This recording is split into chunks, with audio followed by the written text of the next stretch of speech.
Hello, my name is Jim Wichert.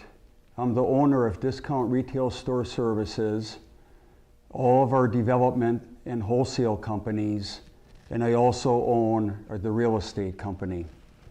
I'd like to talk to you today as you enter the real estate department about how the real estate process works and what I look for in good store locations. Going back to the beginning in 1992, I personally worked and generated all the lease agreements for about the first 500 stores that we've opened. Presently, I run the real estate company. This is one of the most critical areas. We have to make sure that we get it right for you. And so I personally run that department on a day in, day out basis. In the site location, we go through a process whereby we look at every site that either you bring to us or that the site locator identifies, and we do a full-blown analysis on the site to determine its viability. First off, the site locator who works for your project will write up and post into our EasyTrack computer system all the pertinent information about that site. They put in the demographic analysis, pictures of the shopping center, the site plan of the shopping center, and all other pertinent information. That information then is passed on to the leasing manager who's responsible for your project. And the leasing manager looks at all the information and they make a determination as to whether or not they feel that store site is viable. In other words, does it have profit potential? If they believe that it does, they sign off on the site and then it comes to my desk. And what I do with the site is I look at the household income in the area, I look at the population 1 and 3 miles out, I look at the competition in how big is the competition store and where are they located and how far away are they from the shopping center. We also look at the traffic counts on the roadways right outside of the shopping center. I look at all this information and then I make a determination as to whether or not I think that this location has profit potential. If I believe that it does, I will indicate to the leasing manager the target rent that I think we should pay for the shopping center. And then I will approve it, and the leasing manager then will present the shopping center to you. He will talk to you about the merits of the shopping center and also any concerns that we might have. If you agree that the space is of interest and viable, you will go and look at the shopping center and you will report back to the leasing manager with your feelings. And this is an important part of what you're going to live through in real estate and the education that we're going to provide to you. Every site that I approve, I want to make sure that you, our client, and our leasing manager are getting together, talking on the phone, and going over the attributes of the site. What did you like about the site? What didn't you like about the site? And we want to confirm that you're looking at the critical information in determining whether or not that site is going to be profitable, and again, to what degree it will be profitable. So this is a very educational point in time, and it's very, very important that for every site that I approve, you and the leasing manager have good dialogue. If we believe that you are not looking at the site in the proper manner, we're going to let you know. we are going to let you know what we feel is most critical regarding that location. And it's probably not whether or not the shopping center is brand new, new paint on the buildings and stone veneer on the pillars, or whether or not it's third location, it's a little run down, it's, needs some paint and whatnot. Either type of location can be good. But not any one type automatically means that it's going to be a home run. So after you have visited the sites and have gone through a conversation with the leasing manager, for those sites that you feel are viable, then what we would like to do is we want to rank that store location against all the other store locations that you also thought were viable. We have in our Easy Track module a module that is used to rank shopping centers and store locations. And the leasing manager will take you to that module if you're in the computer, or they will go there themselves, and then they will start to compare the site that you just looked at, that you liked, to the other sites that you have already looked at and thought were viable, and put a ranking to.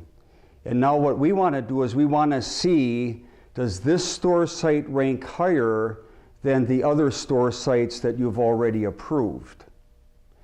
And in cases where it is a fact that the store site ranks maybe in the top 4, then what we want to do is we want to then generate a letter of intent and negotiate the terms and conditions of the lease agreement.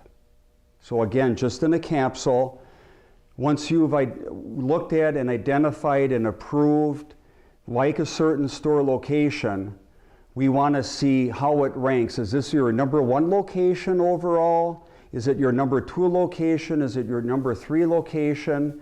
And typically, for the first 4 highest ranked locations, we want to immediately generate a letter of intent. And I'm going to talk about letters of intent now then. Some people are under the belief system that we should not jump to generate a letter of intent on a space. Maybe it's because you have more spaces to look at. Maybe it's in the early days of site location and you're getting new to the process.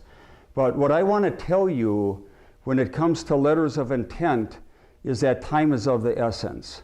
The landlord may be negotiating that particular space that you just approved with other people. And what we want to do is we want to get our name out to the broker and out to the landlord and let them know that we're interested in that location. That's very important.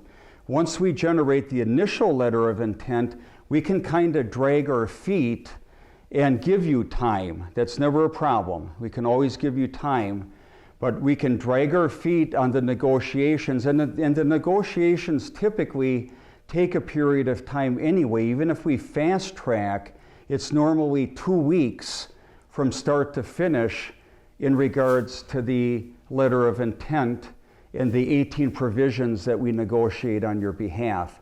So we will always want to do that, and certainly with the top 4 ranked locations, I want to get a LOI out right after we hand the phone up in talking to you. I want to get that LOI out in front of the landlord right away to let them know that we're here, we're interested, don't sign a lease agreement with somebody else, here we are, okay?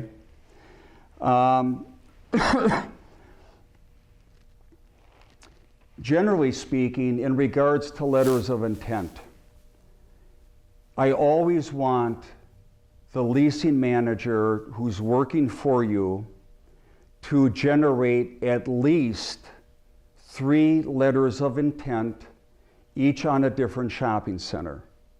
I never want to just focus in on generating one letter of intent on one shopping center, because there are so many reasons why you're not going to get that space. There's a countless number of reasons why you're not going to get that space.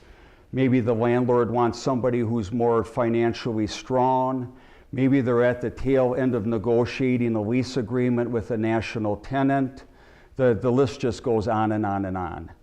And in working 3 different letters of intent on different centers, we can play one center against another center.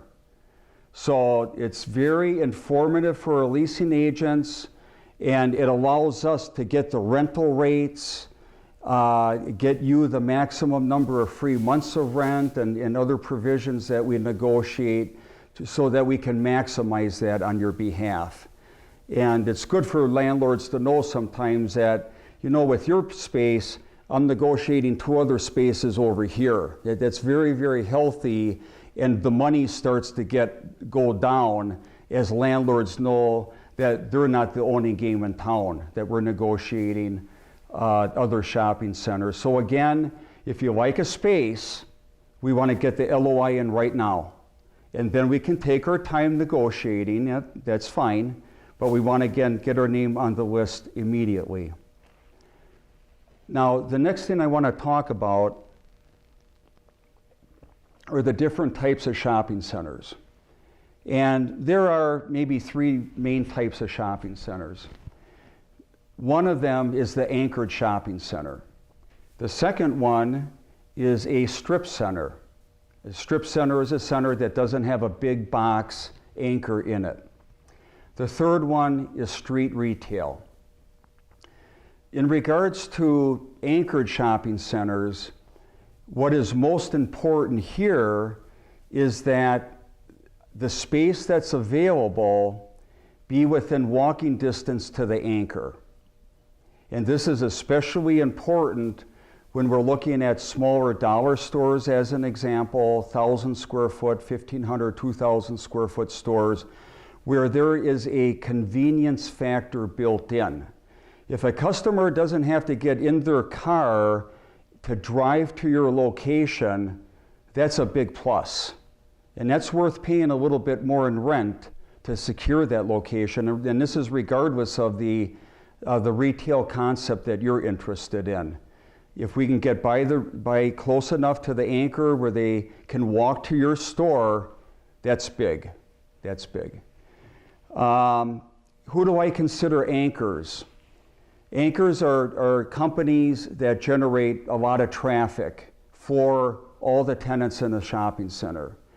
Again, if I start with dollar stores, number 1, there's no better anchor in the world than being next door to Walmart. And that surprises some people. They say, wow, Walmart, they're cheap, you know, et cetera, et cetera. Dollar stores are cheaper than Walmart's. They're much cheaper. I had a store years ago located right next to a Walmart center that generated an incredible amount of business and profit for me. I was 2 doors from Walmart's front door, and it did phenomenal business. Secondly, and in general, grocery store anchored shopping centers are wonderful. Most people grocery shop twice a week, so there's just a lot of traffic going in and out of that shopping center. So I love, for all of our concepts, grocery store anchored shopping centers. And then from there we have to be a little selective. You know, some of the fitness centers generate a lot of traffic, but they tend to be early morning uses. They consume a lot of parking space within the shopping centers. And, you know, Target is out there, but they're really not a heavy volume type of anchor, generally speaking. And so the grocery stores, the Walmarts of the world, and in your geographic area, you may have other regional department stores, like we have the Fred Meyer stores up in the Midwest, up in Michigan and those states. And again, in your area of the country, there may be other other regional anchors, and make sure that you let us know of these anchors so that as we do research, we can key in on them. So that is the anchored shopping center. When we get within walking distance of the anchor, I love those centers. They're like gold when competition isn't too close.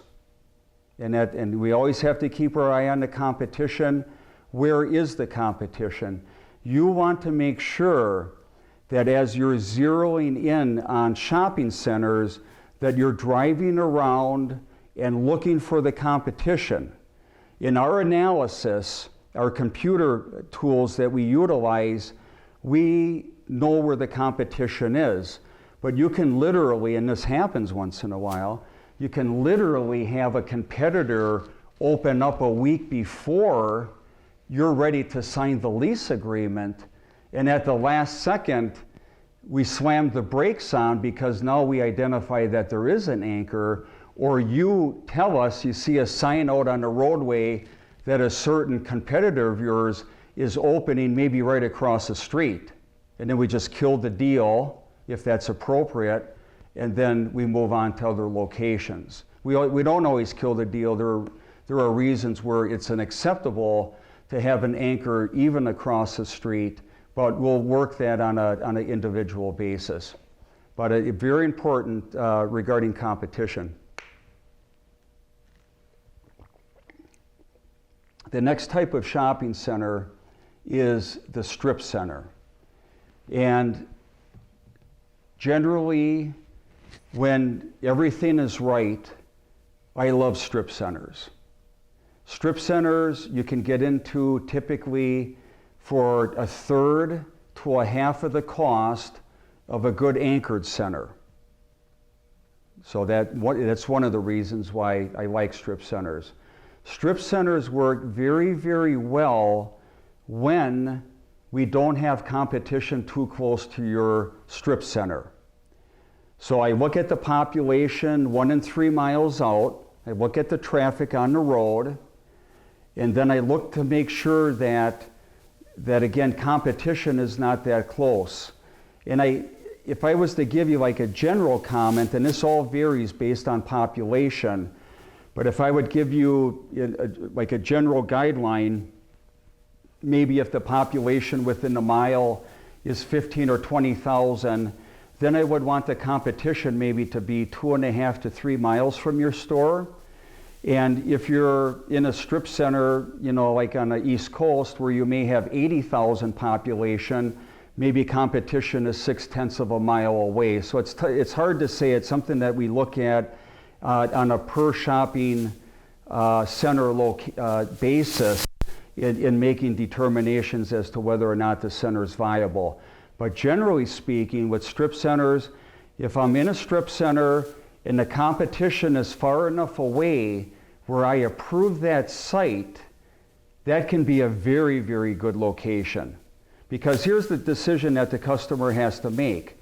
Do I want to drive, 5.7 miles to get to this competitor, or do I want to go a half a mile to this store that's in a strip center? The decision becomes pretty easy. They're going to visit your store. And that's what happens, and you end up owning the whole greater neighborhood around that strip center. And again, you will get it at prices that are maybe a half to a third of the cost of an anchored shopping center. So it's very important not to discount strip centers. Many people come in with this preconceived notion of, I don't want to be in a strip center. And so quite often, it's just a wrong assumption. Strip centers can be great under the right circumstances, just like an anchored shopping center can be great under the right circumstances. And again, this is part of the education that'll take place between you and the leasing manager in the early days, and talking about each site and what's important to us and what's important to you. Are we on the same wavelength in regards to those important items that we have to take into account in determining how profitable that store location might be. So again, don't discount strip centers. They're very, very important. And here's another thing about strip centers. From my desk, I don't care literally if you're the only tenant in that strip center, because I'm not counting on the other tenants to generate traffic for you. If they generate some traffic for you, that's wonderful. But I'm fine with shopping centers that are a third empty, a half empty, because I am purely banking on the fact that the competition is far enough away. The people in your greater area, they will know that your store is there, and when they want to shop your concept, they're gonna stop in and shop your concept. And that's the way that it works. You know, for many, many years, again, going back especially to the earlier days, I did a lot of traveling. I was gone every week traveling around the country. And I would run into these stores, and I'll mention Dollar General as an example, and often enough, down in the southeast corridor of the country, they were the only store in that shopping center. They were the only ones there. The whole shopping center is vacant, but Dollar General, they're there. And you know, it got me thinking, why is that? Why is that? They know that there's no competition around. If you, back in that day, if you wanted to shop at a dollar store, you were going to go to that store. It didn't matter if they were in a freestanding building. It didn't matter if they were in a shopping center that was 75% full. It didn't matter if they were in a strip center that was empty. If the competition is far enough away, the customers are going to come to their store. And that's the exact reason, the same basis that we use, you know, 20 some years later, the logic is still right there. And again, you can think about it as a customer. Does it really matter if some of that center is empty, but you know that the store that's in here is a really nice store, well merchandised, new merchandise all the time? They're going to stop there. They're going to stop at your store. Who wants to drive 20 minutes or 25 minutes to a competitor when in 5 minutes they can be inside your store? So again, strip centers to me are very important. Strip centers that are somewhat empty or empty of other tenants, that's fine. All that it means is that the rental rate that we're going to pay is going to drop that much lower. That's all that it's going to mean. So, and that's a good thing for you. The third type of shopping center that we typically work here at our company is street retail. And we find street retail, of course, up in New York City's, the 5 boroughs, certain sections of New Jersey, Chicago, Los Angeles, parts of Miami. And I treat and analyze street retail like I do a strip center. I'm looking at how far away is the competition and what is the population within a mile to 3 miles. And generally in the case of street retail, I kind of look at just a mile out, because street retail tends to exist in areas that have very heavy population within 1 mile. I'm talking 40,000 to 100,000 people within that 1 mile range there. So I kind of look at a mile, I look at the competition, and then again do the same type of analysis and make a determination as to whether or not that space is viable. So once we've narrowed down, hopefully we got 3 letters of intent working for you, and we negotiate. Sometimes we have much more than that. We may have 6, we may have 8 letters of intent. To me, the more the better. And because it's always an opportunity that we're gonna find a really great deal for you. And But once we have the letters of intent negotiated and you approve the terms and conditions of the lease agreement, then we have you sign what we call the final letter of intent, and the landlord signs the final letter of intent, and then the landlord generates the lease agreement. Now keep in mind that during this process, we want you to continue to look for sites. We want the leasing manager to continue to put out new letters of intent, and certainly to continue to negotiate actively the other letters of intent that we have working for you. Why? Because we have leases die at the very last second. We have leases die after you have signed the lease agreement and it's dropped off at the landlord's office, and a national tenant comes in and the landlord says, well, you know what, I'm not going to do your lease, I'm going to work with this national tenant, and the deal dies. And the deal dies. So it's very, very, very critical not to stop. Stay active. Keep driving around. Keep going out and looking at sites that we approve in the site location process here. Don't stop that process until you hear that the landlord has executed your lease. Now you're done. Now you have that space. Congratulations to you. Now you can get ready to physically get that store open. But until you hear that the landlord has executed the lease, you don't have a lease. You don't have a lease. Okay, even though you signed it, you dropped off the security deposit, and like that, the deal isn't done. Okay, now I don't also want to scare you.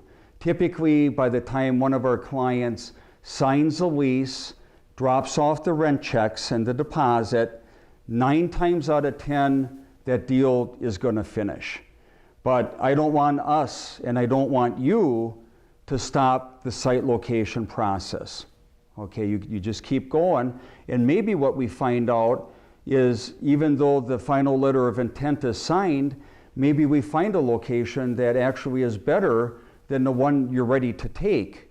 And in that case, we'll stop or put that one on hold, and we'll quickly go over and negotiate this new location and see if we can get the economics to work out so that this new location becomes your number one pick. And like that. So, but if you stop the site process, then we're not going to know that. And we're really vested in making sure that you go into the absolute best location, the location where the combination of the rents, the triple nets, the tenant improvement allowances, the free rent that you get, and the other provisions that we always ask for, the dark clause and the relocation clauses and things of that nature, that overall that you're getting into the absolute best situation for yourself. So the draft lease is generated. The draft lease will go to yourself. A copy of it will come into our office. And we have a paralegal on hand, on staff here, full-time, who does nothing but review lease agreements. And this person that does it, he's a great paralegal. He's very, very thorough. He reads the entire lease agreement. A lot of the lease agreements, standard commercial lease agreements, are about 90 pages, and they're not big print, right? Get your magnifying glass out. But he's really, really, really excellent at tearing leases apart, reading the entire thing. He thoroughly understands the wording in the lease. He just does a wonderful job. And so he will go through and review the lease. There's always something that has to be changed.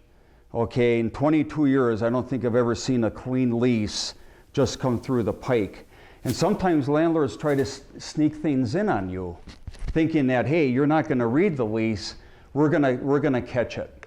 Okay, you're responsible for the wording in the lease, but again, we're going to do a very thorough job and flush out and identify things that should not be in the lease agreement. And there's always something, either by accident or by design, that the landlord tries to sneak in on you. So to be very thorough with the lease review, that's critical for your protection. We do the very best job that we can do. You should also read through the lease agreement and get comfortable with it. So with that, that's kind of what I want to go through in this video presentation.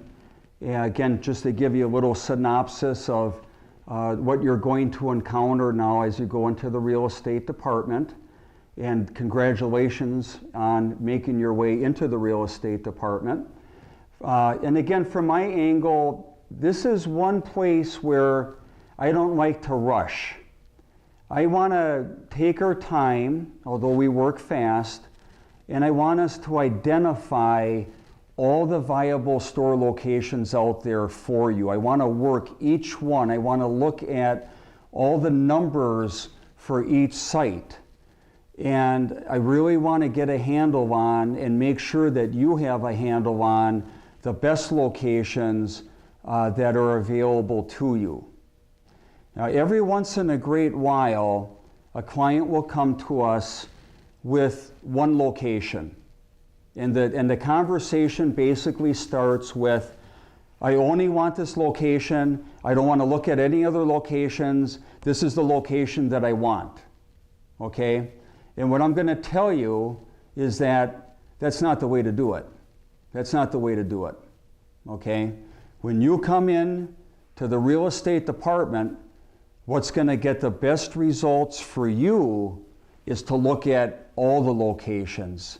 Everything that I approve, you should go out and physically look at, visit, talk to the leasing manager about it, really understand why does Jim Wichert, why is he interested in this space? Understand that. If you get tunnel vision and only look at one space, you're not going to get any value, you're not going to get any educational value whatsoever, and that's just not making a good business decision, okay?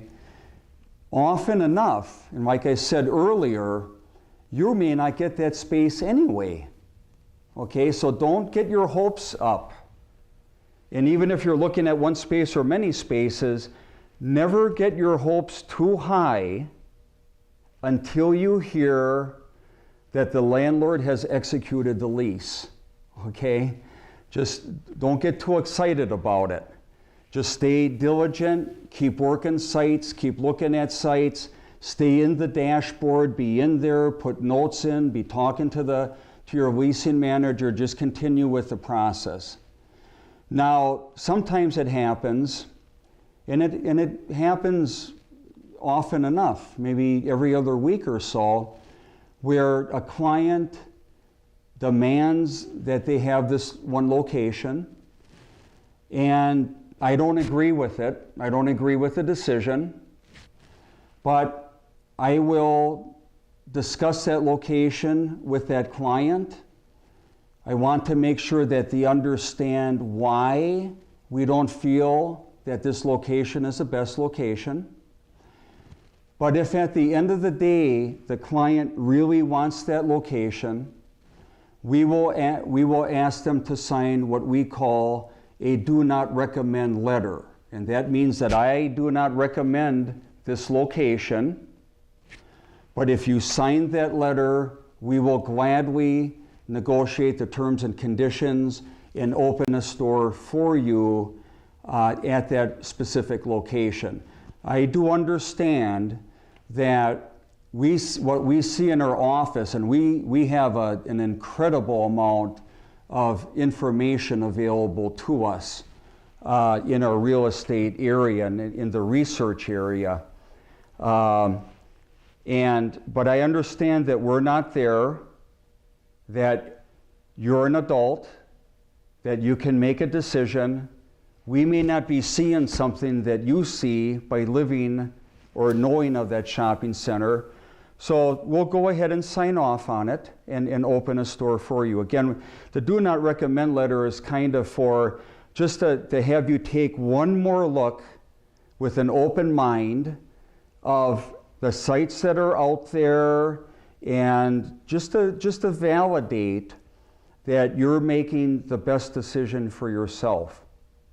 Okay, and again, at that juncture, we will sign off and we'll get the store open for you. One other thing I'd like to mention is in regards to Dollar General and Family Dollar. In regards to dollar stores, we don't consider them to be competition. The reason is that most of the merchandise that they sell is priced over $1 and way over $1, up to $50, $75 per item. And the small selection of merchandise that they sell for $1 is very low quality. It's stuff that doesn't match up to what you sell in your store anyway. It's kind of like the junk, the stuff that you can buy for 20 cents and 25 cents. That's more the merchandise that they sell at the $1 price point. So again, I wouldn't, in our program, if you're going to open a pure dollar store, I wouldn't be concerned about Dollar General and Family Dollar, but you should go into their store and get familiar with the type of product that they offer. So again, here's a little bit about what we do in real estate on your behalf. I will tell you that our staff is excellent. I've got all licensed managers, leasing managers, brokers working for me. These are seasoned people, and we're only working in your best interest. We don't represent any landlords, so we have no allegiance to any shopping center owner. And we're here simply to do the best work possible for you. Our site location staff too, very, very knowledgeable. We utilize so many tools in real estate, just in a spirit of flushing out all the viable store locations, and they too do just a great job. So again, congratulations to you. Stay in contact with your leasing manager. You're going to go through a learning experience now. So don't get too set in your ways of what I want, what I don't want. Keep an open mind. Work these sites out with your leasing manager. Back in the day when I was, doing the leasing manager function, by the time we talked about the third shopping center, I knew what you wanted, you knew what I felt was important, and we were able to kind of come together and finish the project on a fairly timely basis. So